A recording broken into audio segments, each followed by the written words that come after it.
विधायक जी प्रणाम। प्रणाम। हम मुकुंद चौधरी बजे छी। के मुकुंद चौधरी पेंचोक से सीसीटीवी रखो, वहाँ से बात करेगा जरूरी नहीं, रखो। किया सर किया सुनिए ना, पागल आदमी सबसे हम बात नहीं करे छिए। मेरे ऊपर कुछ होती है उसका जिम्मेवारी विधायक जी का पे होगा। हम बोल रहे हैं कि सही ढंग से रिश्वश्री वाला मामला जांच किया जाए तो मदन सहनी का नाम सबसे ऊपर आएगा। तो हाई स्कूल के अध्यक्ष विधायक होते हैं, उनके स्टैंडिंग कमेटी के बिना विकास कोष का पैसा निकल नहीं सकता है। नमस्ते, मेरा नाम है कुलदीप यादव और आप देख रहे हैं बुलेट न्यूज़।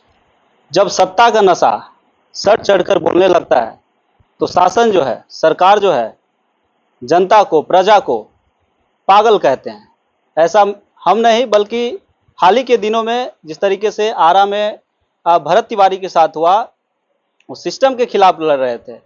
वो दबे पिछड़े शोषित समाज के लोगों के लिए जो भी उनके बेसिक नीड, बिजली, पानी, सड़क, उसकी लड़ाई लड़ रहे थे। लेकिन सरकार जो है, सिस्टम जो है, उनके बातों को अनसुना कर रहे थे। इसी वजह से जो है वो हार मानकर वो हथियार उठा लेते हैं। ये किसी भी तांत्रिक देश में ये अच्छी बात नहीं है कि किसी नौजवान युवा को सरकार के खिलाफ अपने मांगों को मनवाने के लिए हथियार उठाए। लेकिन मजबूरी होता है, सरकार के खिलाफ, शासन के खिलाफ मजबूरी में वो किए, जिसको कि परिणाम उन्हें मिल गया, उन्हें जान से हाथ धोना पड़ गया। ऐसा ही कुछ मामला आया है।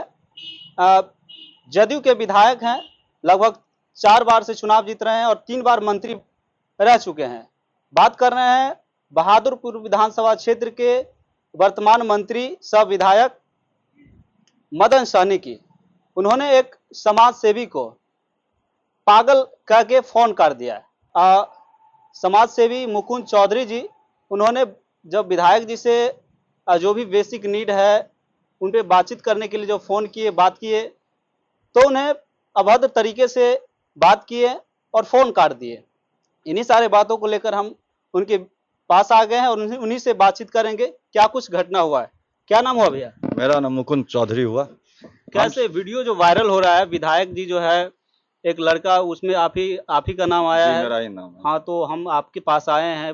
विधायक जो है सीधे तौर पे उसमें बोलते हुए नजर आ रहे हैं। क्या मामला कहाँ से उठा और कैसे यहाँ तक पहुंचा? मामला ये उठा कि पीएम श्री +2 देवनारायण उच्च विद्यालय है, उसमें मांग कर रहे थे कि बच्चों की सुरक्षा के लिए सीसीटीवी कैमरा लगाया जाए। मूलभूत सुविधा में एक वो भी आती है, सुरक्षा को लेकर के बच्चा भी चिंतित रहता है। उसी क्रम में हम आवेदन डीओ साहब के यहाँ दिए थे। डीओ साहब ने बताया कि उन्होंने बोल दिया कि स्कूल में लग जाएगा, लेकिन विकास कोष का जो पैसा होता है तो हाई स्कूल के अध्यक्ष विधायक होते हैं, उनके स्टैंडिंग कमेटी के बिना विकास कोष का पैसा निकल नहीं सकता है। तो बोले कि आप विधायक जी को एक बार कहिए, वो आगे पारित कर देता है तो लग जाएगा। तो उसी क्रम में हम विधायक जी को कॉल, जब ये हम प्रणाम किए, सारा रिकॉर्डिंग होगा, जब ये हम प्रणाम किए तो सब कुछ हो गया। 2 बार अंठिया करके बोलते हैं कौन मुकुंद चौधरी, कौन मुकुंद चौधरी। अरे सुन लीजिए रिकॉर्डिंग। विधायक जी प्रणाम। प्रणाम। हम मुकुंद चौधरी बजे छी।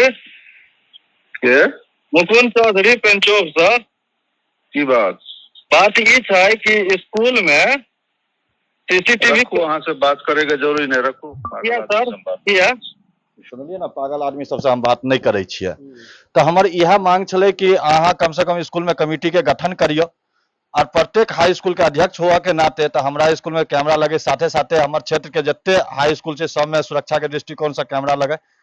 वह के सिलसिला में हम हिनका फोन लगेने छलिए। तो पागल से हमरा संबोधित करे छथिन। तब जब एक ही चीज है कि जब सत्ता अहंकार में आ जाए, सत्ता तो दुष्परिणाम होता ही है। अब इतना इनका अहंकार हो गया है जो आम जनता को पागल से संबोधित करते हैं। काहे पागल से संबोधित करते हैं? हम लोग जागरूक जनता हैं, हम लोग हमेशा सच्चाई दिखाने का कोशिश करते हैं। साथ ही समाज में जो समस्या हम लोग जो पटल पे पदाधिकारी हो, मंत्रीगण हो, विधायकगण हो, उनके सामने देने का कोशिश करते हैं कि समाधान भी हो। उसी क्रम में हम इनको फोन किए थे। लगातार ये 4 बार से विधायक बन रहे हैं, तमाम मंत्रालय भी संभाले। हम इस बार भी विधानसभा में उनका विरोध किए।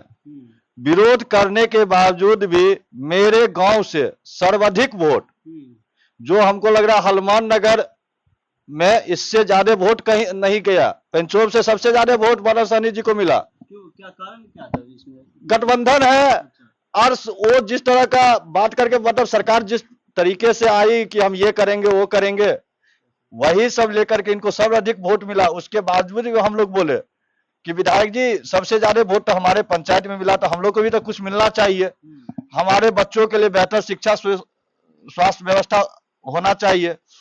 स्वास्थ्य व्यवस्था के लिए भी 6 महीना पहले मेरे चलिएगा हेल्थ एंड वेलनेस सेंटर है, जर्जर अवस्था में है कई सालों से। लगातार लड़ते लड़ते इस बार फाइनल हुआ कि नहीं, आपका भवन जर्जर है, नया भवन बनेगा। 6 महीना से ऊपर हो गया, अभी तक भवन का निर्माण नहीं हो रहा है। लगातार रिमाइंडर विधायक जी को भेजे, सीएमओ कार्यालय में भेजे, जिस भी स्तर से हो कि कैसे भी काम हो जाए, लेकिन अभी तक किसी भी प्रकार का कोई काम नहीं हो रहा है। इसी तरह हम लोग आक्रोशित हैं। क्षेत्र में कभी दिखते हैं विधायक? कभी नहीं दिखते हैं। और दूसरी बात है कि इनके आय से अधिक की संपत्ति के लिए भी हम सूचना के अधिकार के तहत गए हुए हैं कि आज मंत्री का बेटा ठेकेदार कैसे बन गया। सरकारी ठेकेदार जिसका बेटा सरकार में है, जिसके पिताजी उनके बेटा ठेकेदार है, ये कहां से चोरी तो करेगा ही, घटिया निर्माण करेगा ही। अब दो इनका जो मलाईदार मंत्रालय से जो पैसा आता है 2 नंबर का, वो उसी में लगा करके सफेद करते हैं। यही सब हम उजागर करते हैं तो हम पे कुछ ज्यादा आक्रोशित रहते हैं। तो समाज कल्याण मंत्री संभाल रहे थे, अपने समाज के लिए तो कुछ किए ही होंगे। कुछ नहीं किए, वहां पे तो और क्या किए। जो आंगनबाड़ी केंद्र में 40 गो बच्चा रहता था, वहां पे 25 गो 30 गो बच्चा कर दिए हैं और कम कर दिया है। एक तो बच्चा नहीं रहता है गाँव में, आंगनबाड़ी में बच्चा की जनसंख्या घटा दिए हैं। आप कहीं पे भी आंगनबाड़ी केंद्र में चले जाइएगा, हर सेवका ऑफलाइन में जाइएगा, ऑनलाइन कोई बोलने को तैयार नहीं रहेगा कैमरा के सामने। आप कहीं किसी से भी बात कीजिएगा, 2000-2500 रुपया कमीशन उन्हीं के रीजन में बढ़ा था। प्रत्येक आंगनबाड़ी केंद्र से 2500 रुपया लिया जाता था महीना, वसूली करता था, उसको हम वसूली बोलेंगे, अभी वसूली करता था। कब तक चलता रहेगा? जो भी युवा जो है समाज के लिए आगे आते हैं, उसे या तो पागल बना दिया जाता है, पागल घोषित कर दिया जाता है, या उनके ऊपर जो है जेल मुकदमा करके जेल वेल कर दिया जाता है। कब तक ये चलते रहेगा समाज में? जब तक गूंगा बहरा सरकार रहेगा तब तक युवाओं को परेशानी तो है। अब परेशानी लड़ने के लिए युवा सक्षम है। हमको फांसी पे दे दे, सूली पे दे दे, फर्जी FIR करवा दे, मंत्री विधायक है, कुछ भी करवा सकते हैं, मर्डर भी करवा सकते हैं। मर्डर भी करवा देते हैं। मर्डर भी करवा देंगे ना, जब उनके ऊपर आएगा तो मर्डर करवा देंगे ना। सरकार मर्डर कर देगा, क्या होगा? कुछ नहीं होता है। यहाँ पे नीट छात्रा का देख लीजिए, ऐसे बहुत बड़े बड़े कांड है जिसमें बड़े बड़े नेता मंत्री सब हैं, कुछ नहीं हुआ, जांच के नाम पे कुछ नहीं हुआ। एक एक्सेप्शन में भरत तिवारी है, जहां पे युवा एकजुट हो गया तो सरकार को झुकना पड़ गया, नहीं तो भरत तिवारी को भी पागल घोषित करके इनकाउंटर सही ठहरा करके सरकार थपथपा लेता अपना पेट। अभी जिस तरह का माहौल बिहार में है, समाज सेवी को पागल घोषित करके इनकाउंटर कर दिया जाता है, मार दिया जाता है, तो जान का खतरा तो हमको भी है। हर माध्यम से, बहुत सारे माध्यम से धमकी भी आता है कि ये नहीं करना चाहिए था, वो नहीं करना चाहिए था। तो हम सरकार से, प्रशासन से यही कहते हैं कि मेरी सुरक्षा की जिम्मेवारी आप लोगों के ऊपर है।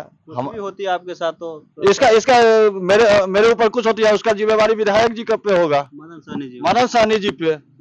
मेरे ऊपर कोई जानलेवा हमला या किसी भी मदन सहनी को तो लोग सामाजिक नेता मानते हैं, समाजवाद का नेता मानते हैं, समाजवादी पार्टी से जुड़े हुए हैं, तो फिर कैसे कर सकते हैं? नहीं, बोलने से समाजवाद नहीं हो जाता है। पार्टी के नाम पे जीत जाने से कोई अच्छा और बुरा नहीं होता है। विधायक जी का इतिहास रहा है, 2010 से लेकर अभी तक कोई भी ठेकेदार को ईमानदारी पूर्वक काम नहीं करने दिए, सबसे कमीशन की मांग करते थे। और विगत 4 साल 5 साल से अपने साले के नाम पर, अपने बेटा के नाम पर, बहुत सारे ऐसे ऐसे व्यक्ति के नाम पर ठेकेदारी का रजिस्ट्रेशन के ऊपर तो कोई भ्रष्टाचार का मामला नहीं, फिर उसके विधायक ऐसे कैसे कर लेते हैं? तो नीतीश जी अच्छे हैं, इसीलिए नहीं ये लोग बुरा कर रहा है। नीतीश जी टाइट रहते तो ये लोग थोड़ा बुरा करता है, गलत करता। ये नीतीश जी का फिगर ही यूज किया जाता है ना, कि उनका ईमानदारी का बात करके ये लोग चोरी करता है, ईमानदारी का चोला पहन के ये लोग चोरी करते हैं। तो कमीशन की मांग किया जाता था, उसके बाद अपने साले के नाम पर, अपने बेटे के नाम पे, बहुत सारे ऐसे आदमी के नाम पे रजिस्ट्रेशन करवा लिए जो ब्लैक मनी को व्हाइट मनी। एक आप विवाद विरोल में भी सुने होंगे, उसके बेटा घटिया निर्माण कर रहा था, तो वहां के मुखिया और हेडमास्टर साहब सब विरोध किए थे, तो मुखिया जी को और हेडमास्टर साहब को जेल भेज दिए थे। यादव जी ही थे विरोल में, एक इसको यादव जी थे, दे दिए थे। अभी हाल में रिशु श्री वाला मामला सुनते होंगे, उसमें कई विभाग में उसका जांच चल रहा है। आप ये गौर कीजिए, जो आईएएस वहां पे फंस रहा है रिश्वश्री वाला मामला में, लेकिन जो आईएएस जिस विभाग से फंस रहा है, क्या वो मंत्री उसमें सम्मिलित नहीं है? ये कभी हो सकता है क्या बिना मंत्री के अनुमति से कोई गलत काम हो जाएगा? बिना संलिप्तता नहीं, कोई सवाल ही नहीं है। संलिप्तता तो उन लोग का होगा ही, लेकिन बड़े बड़े मंत्री हैं तो मंत्री लोग तो को कुछ नहीं होता है। यहाँ पे आईएएस सब को सस्पेंड करके ये करके खाना पूर्ति किया जाता है। हम बोल रहे हैं कि सही ढंग से रिश्वश्री वाला मामला जांच किया जाए तो मदन सहनी का नाम सबसे ऊपर आएगा। मदन सहनी भी उसमें संलिप्त हाँ, उसी विभाग से आईएएस सस्पेंड हुआ है रिश्वश्री वाला मामले में। रिश्वश्री का जो टेंडर का मामला देखिएगा तो उसमें हर जिला में कोई भी ऐसा नहीं है कि जहां पे उसका साठ घाट नहीं था। आप सही ढंग से सरकार से हम बोल रहे हैं इसके सीबीआई जांच कराए। कितने मंत्री फंसेंगे, मदन सहनी भी उसमें फंसेंगे, ये हमको आपके पास कोई अगर एविडेंस है तो आप सड़क पे क्यों नहीं उतरते हैं? आप लोग जनता ही तो सबसे बड़ा मालिक है ना। नहीं, एविडेंस का बात होता है कि जब आईएएस सस्पेंड हुआ तो कहीं ना कहीं उसकी संलिप्तता, इसमें एविडेंस की कोई बात ही नहीं है। और सड़क पे खड़ा होने से अगर हम रोड जाम करेंगे तो पब्लिक को ही डिस्टर्ब होगा। हम लोग सड़क जाम करने वाले क्रांतिकारी और समाज सेवी नहीं है। हम लोग घर घर जाकर के जगाने वाले आदमी हैं। घर घर जाकर के सही गलत का बात बताएंगे, आदमी को जगाएंगे कि समाज बेहतर कैसे हो, और वही प्रयास हम लोग कर रहे हैं। चलिए, तो आपने देखा किस तरीके से वर्तमान विधायक सह मंत्री मदन सहनी जी ने समाज सेवी के साथ कैसा बर्ताव किया। आपने रिकॉर्डिंग के माध्यम से, ऑडियो रिकॉर्डिंग के माध्यम से सुना ही है। आप देखते रहिए बुलेट न्यूज़। मेरा नाम है कुलदीप यादव।